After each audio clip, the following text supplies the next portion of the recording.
Assalamualaikum warahmatullahi wabarakatuh. Apa kabar kalian semua? Semoga saya harap kalian dalam keadaan baik-baik saja. Pada kesempatan kali ini saya akan mempresentasikan tentang pola makan sehat bergizi dan seimbang sesuai dengan angka kecukupan gizi. Sebelum kita memulai, alangkah baiknya kita berdoa sesuai kepercayaan masing-masing. Doa, silakan. Baik, cukup.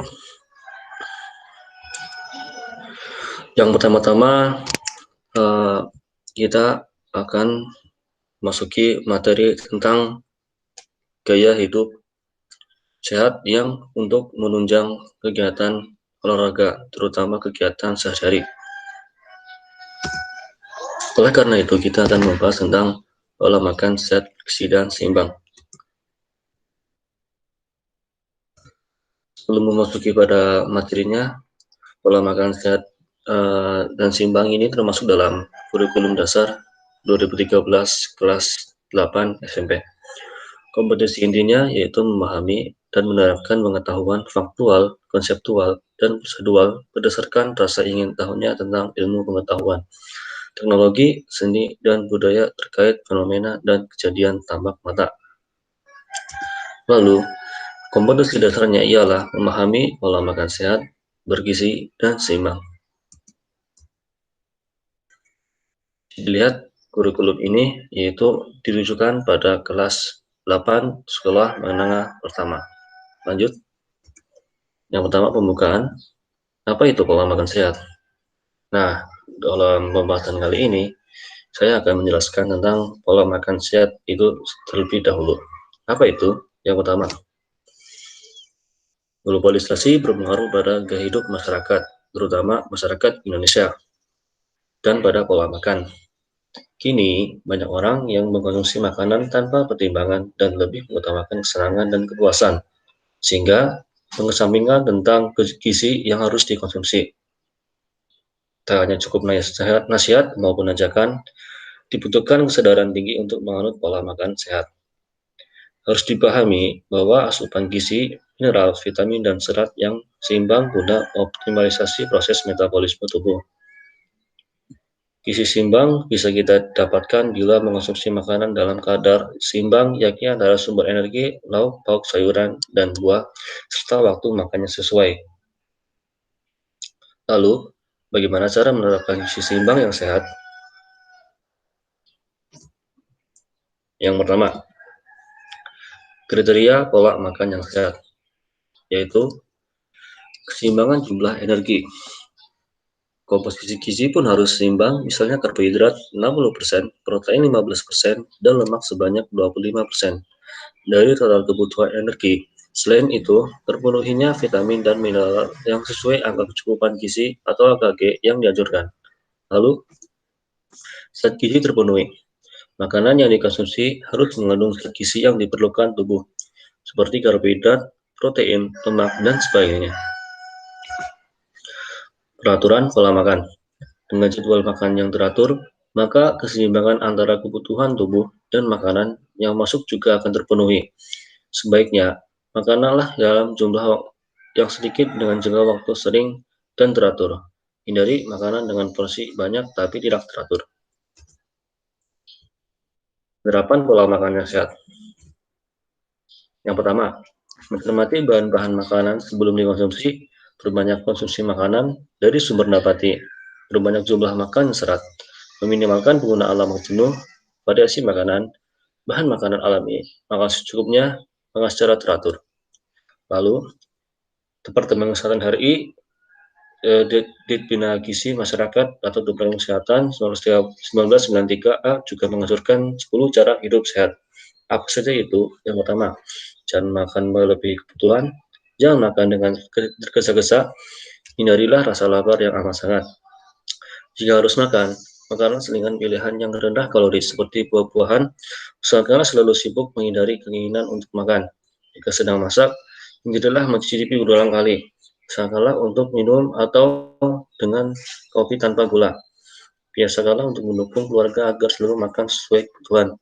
Makanlah dengan seimbang, pilihlah makanan yang berserat, dan hindarilah untuk menyimpan makanan yang disukai.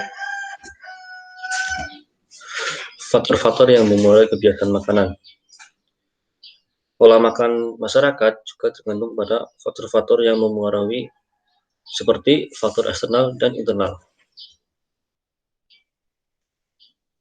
Yang pertama, faktor eksternal atau ekstrinsik, yaitu faktor yang dipengaruhi dari luar manusia atau berasal dari lingkungan luar individu, yaitu pertama, lingkungan alam.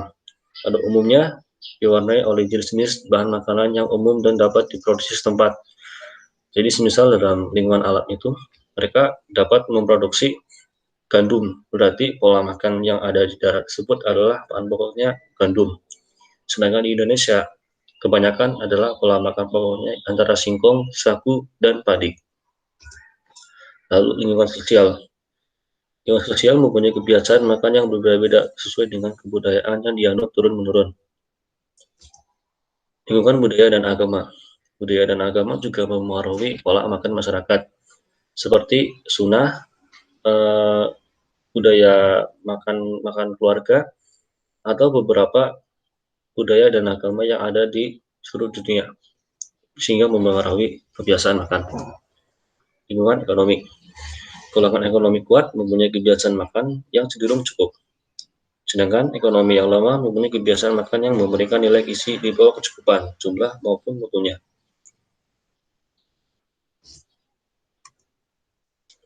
Lalu faktor intrinsik atau faktor internal. Ada dua yang mempengaruhi, yaitu pertama, asosiasi emosional atau pengolahan mental. Perkembangan mental dan emosional, masyarakat bisa mempengaruhi kebiasaan makan. Contohnya keramahan lingkungan. Jadi kalau semisal dalam masyarakat itu wataknya memang halus, berarti memang masyarakat itu sudah menerapkan pola makan yang sehat.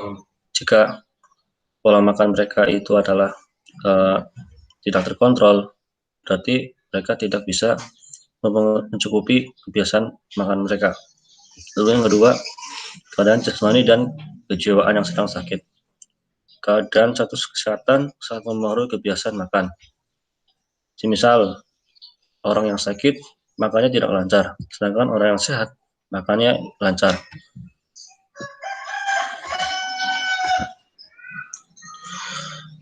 Ini saya akan menampilkan tentang menu makanan sehat yang sesuai dengan kurang lebih 1.500 sampai 2.000 kalori.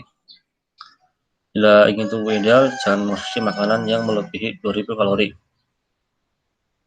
Bisa dilihat dalam pola makan ini dibagi menjadi 5 waktu, dengan masing-masing memiliki porsinya masing-masing. Dengan 3 waktu sebagai makanan pokok dan 2 waktu sebagai makanan cemilan. Itu ada pagi, siang, dan malam. Bisa dilihat poin-poin yang ada di sini. Ada contoh, semisal saya ambil khususnya dalam makan pagi, ada bahan makan yang dianjurkan yaitu roti, telur, kacang merah, dan wortel dengan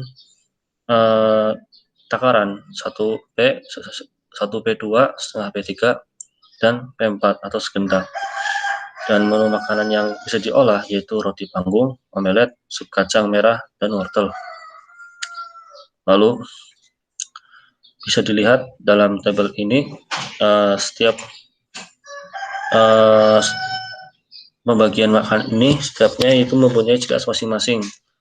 Jadi semisal dalam waktu makanan pagi itu lebih dianjurkan makanan yang tidak terlalu berat, sedangkan siang mulai makanan yang berat, dan malam agak berat. Lanjut.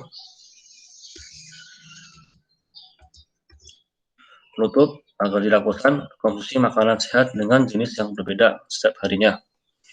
Atau kombinasikan macam-macam makanan tersebut agar nutrisi yang didapat juga lebih beragam. Di samping mengonsumsi makanan sehat, kita juga memperbanyak konsumsi air putih. Selain itu, dari tabel yang di atas, kalian bisa menerapkan pola makan yang tidak terlalu berlebihan maupun kekurangan. Juga untuk mencapai tujuan hidup sehat dalam beraktivitas, presentasi tadi juga saya harap bisa membantu kalian dalam mencukupi kebutuhan makan sehat. Setelah ini saya akan menampilkan beberapa permainan tentang pola makan sehat.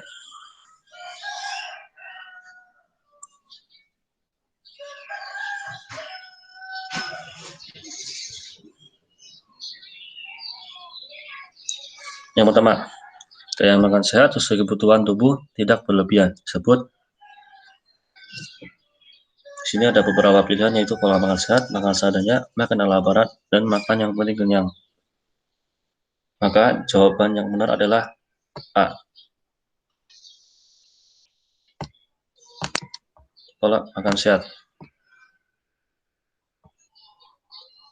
Lalu selanjutnya, pola makan sehat agar menunjang aktivitas fisik, terutama pendidikan jasmani, yaitu 5 sehat 4 sempurna, 4 sehat 5 sempurna, 6 9 sehat 6 sempurna, atau semua jawaban benar. Jawaban yang benar adalah B, C, yaitu 4 sehat 5 sempurna. Kurang lebihnya seperti itu yang bisa saya sampaikan. Bila ada kesalahan dan kata yang kurang mengenakan, saya mohon maaf sebesar-besarnya. Sebelum mengakhiri kegiatan, langkah baiknya kita berdoa. Doa mulai. Baik, cukup